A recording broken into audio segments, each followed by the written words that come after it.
प्रधानमंत्री मोदी की एक बात कल पीओके के लोगों ने कान लगाकर सुनी। मोदी संसद में बोल रहे थे और कश्मीर पर बोल रहे थे। पाकिस्तानी फौज और आतंकियों के राज से त्रस्त हो चुके पीओके के लोग ये जानना चाह रहे थे कि इनके चंगुल से बाहर निकालने का रास्ता क्या है।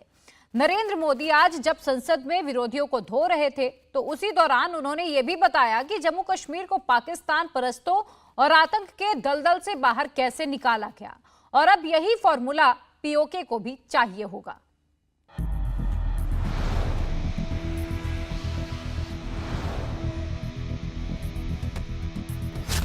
पाकिस्तान में अब ना प्रधानमंत्री बचा, न गृह मंत्री, न विदेश मंत्री। बची है तो सिर्फ सेना, और सेना के लिए पीओके का संदेश ये है। हमने भी हिंदुस्तान के साथ जाना है, हम तकसीम कबूल नहीं करें। कोई रोक नहीं सकते, ये क्या रोके? ये खुद कह रहे हैं कि हम लोग सिर्फ मजबूरन बोलते हैं कि हम पाकिस्तानी। 30 साल पहले इंडियन कश्मीरी कहते थे, मतलब मुसलमान कहते थे कश्मीरी, कि हम पाकिस्तान के साथ जाना चाहते हैं, मगर अब उन्होंने हमारे भूखे नंगे हालात देख लिए। वो नहीं कहते, वो कहते अगर हम वो आजादी भी नहीं मांगते। बुधवार आधी रात को जैसे ही पाकिस्तान की नेशनल असेंबली भंग हुई, इसका सबसे पहला असर दिखा पीओके में। आवाज दो! आवाज दो! हम जुल्म के खिलाफ, हम जबर के खिलाफ। जिद्दोजहद के दो।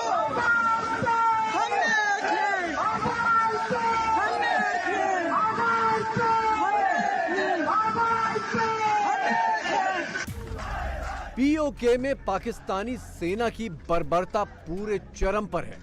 आजाद कश्मीर का नाम देकर पाकिस्तानी फौज इस इलाके को बूटों तले रौंदते आ रही है और इस्लामाबाद में बैठे नेता खामोशी से तमाशा देखते हैं। लिहाजा पाकिस्तान के कब्जे वाले कश्मीर ने अब फौज को ही खुली चुनौती दे दी है कि उन्हें हिंदुस्तान में शामिल होने से अब कोई नहीं रोक सकता। पाकिस्तान के अंदर इतनी जरूरत नहीं कि वो आजाद कश्मीर और गिलगित बाल्टिस्तान को अपना हिस्सा डिक्लेयर करे, और नहीं कर सकेगा। इंशाल्लाह मैं जिंदा रहता भी, और अगर मैं मर गया तब भी इंशाल्लाह ये आपको खबर दे जाता। एक बात होगी, ये याद रखना, जब ये ज्यादा फोर्स करेंगे, जिस तरह आज मकबूजा कश्मीर के लोग पाकिस्तान से मुतनफर हुए इस लॉकडाउन के बाद, और उन्होंने ये फैसला कर लिया कि हमने हिंदुस्तान के साथ जाना है, तो हमने भी हिंदुस्तान के साथ जाना है। हम तकसीम कबूल नहीं करेंगे। ये बात अपने दिलो दिमाग में बिठा के रखो। देख लेंगे हमें कौन रोकता है, ये कोई रोक नहीं सकते, ये क्या रोकेंगे? ये अपनी हिफाजत नहीं कर सकते भाई। जब वो गने मूव करते हैं तो ये चीखना शुरू कर देते हैं, हिंदुस्तान हमला करने लगा जी, करने लगा। कंगाल हो चुके पाकिस्तान में चल रहे आटा, बिजली, गैस और पेट्रोल के संकट का सबसे बड़ा असर पीओके पर ही पड़ा है। पहले इस्लामाबाद में बैठे नेता अपने वोट की गरज से थोड़ी बहुत सप्लाई पीओके में भी करवा देते थे, लेकिन अब तो पाकिस्तान में न सरकार बची न नेता। कि मैं पाकिस्तानी हूँ, ठीक है, दिल से मैं नहीं हूँ, ठीक है। और कश्मीर का जो इन्होंने हाल किया वो आपके सामने आप देख रहे हैं। खुद कह रहे हैं कि हम लोग सिर्फ मजबूरन बोलते हैं कि हम पाकिस्तानी। इस तरह के हालात यहाँ पर कर दिए गए हैं और इसका फायदा बाकी सारा पाकिस्तान ही लेता है। हमें क्या फायदा? हम मजदूर लोग वही कमाते हैं, दिन की रोटी जो खा लेते हैं। कोई सरकारी मुलाजिम तो है नहीं है कि हमें उससे गवर्नमेंट से कोई फायदा मिल रहा है या पाकिस्तान से मिल रहा है। इंडिया के जो मुसलमान हैं, हमारे जानने वाले या उनके बात होने वाली, वो खुशहाल है। उनको बाहर से दिखाया गया तकलीफ, अंदर से उनको कुछ तकलीफ नहीं है। हमारी इस कश्मीर में अंदर से तकलीफ है, बाहर से लेबल लगाया गया खुशहाली है। पीओके में पाकिस्तानी फौज आतंकी ट्रेनिंग कैंप चलाती है।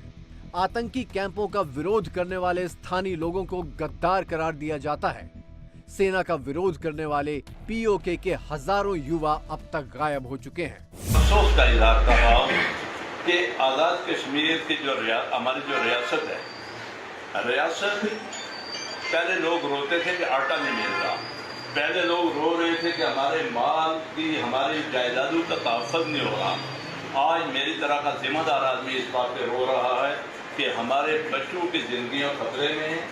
मैं आज अपनी जात का मुकदमा आपके सामने पेश नहीं कर रहा, बल्कि मैं साफी बरादरी से गुजारिश करता हूँ कि ये मुकदमा आपका मुकदमा है, ये मेरा मुकदमा है, ये रियासत के हर शहरी का मुकदमा है। आप इस बात को जानते हैं कि पाकिस्तान के अंदर कितने वो लोग हैं कि जो लोगों को अगवा करते हैं, किसी की टोंग तोड़ते हैं, किसी का बाजू तोड़ते हैं, किसी को माजूर करके भीख मांगने पे लगा देते हैं। पाकिस्तान के कब्जे वाले कश्मीर में जर्रे जर्रे पर मौत और निराशा की परछाई है, तो जम्मू कश्मीर में करीब 3 दशक बाद जिंदगी की रौनक चप्पे चप्पे को जगमगा रही है। पाकिस्तान ने जो हाल पीओके का किया, उससे भी बुरा हाल जम्मू कश्मीर का था, लेकिन भारत के एक मजबूत फैसले ने इस इलाके की किस्मत पलट कर रख दी। पाकिस्तान सीमा पर हमले करता था। हमारे यहां आए दिन आतंकवादी भेजा जाता था। पाकिस्तान कहता था कि आतंकी हमले होते रहेंगे और बातचीत भी होती रहेगी।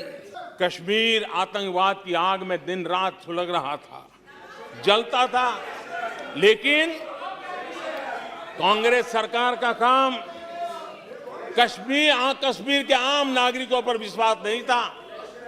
वे विश्वास करते थे हुर्रियत पर, वे विश्वास करते थे अलगवादियों के पर, वे विश्वास उन लोगों पर करते थे जो पाकिस्तान का झंडा लेकर के चलते थे।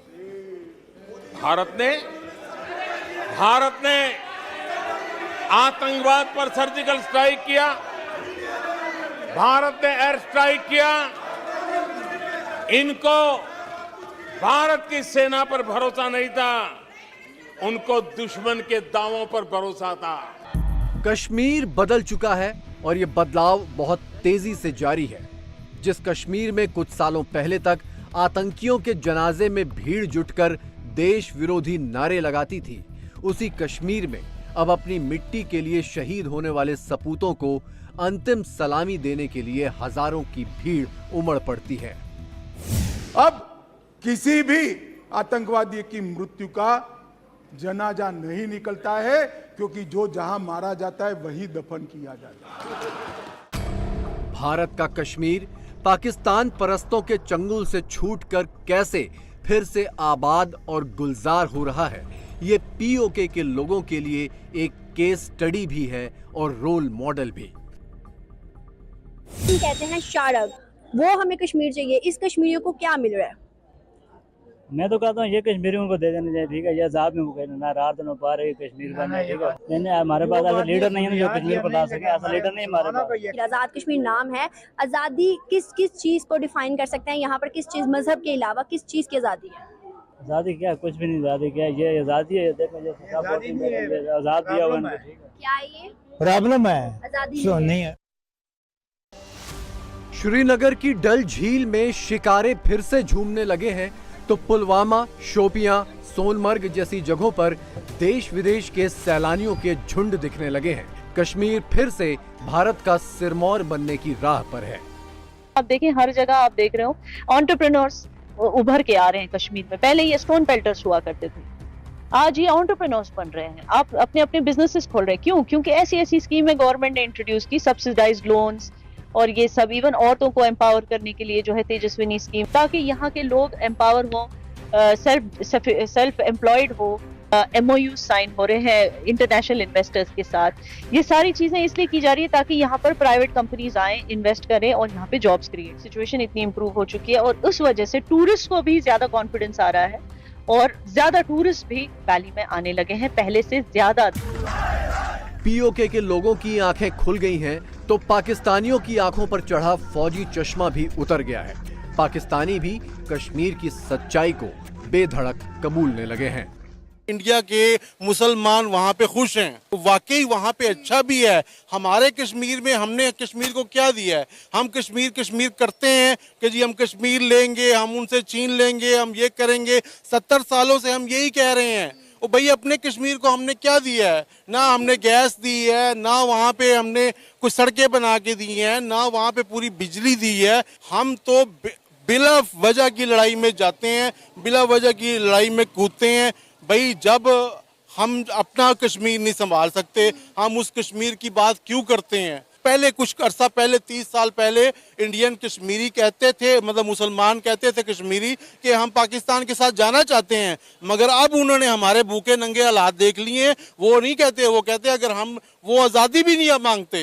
अब कोई कश्मीर से कोई आवाज़ नहीं आती, सिर्फ हम 5 फरवरी को या 5 अगस्त को आवाज़ें निकालते हैं। पीओके के लोगों को बरगलाए रखने के लिए यहाँ कभी इमरान आए, कभी मरियम नवाज आई, तो कभी बिलावल आए, लेकिन पाकिस्तानियों की असलियत आखिर कब तक छिपती? इंडिया टीवी हर वक्त हर जगह डाउनलोड करने के लिए सर्च करें India TV news Google play store या ऐप स्टोर पर।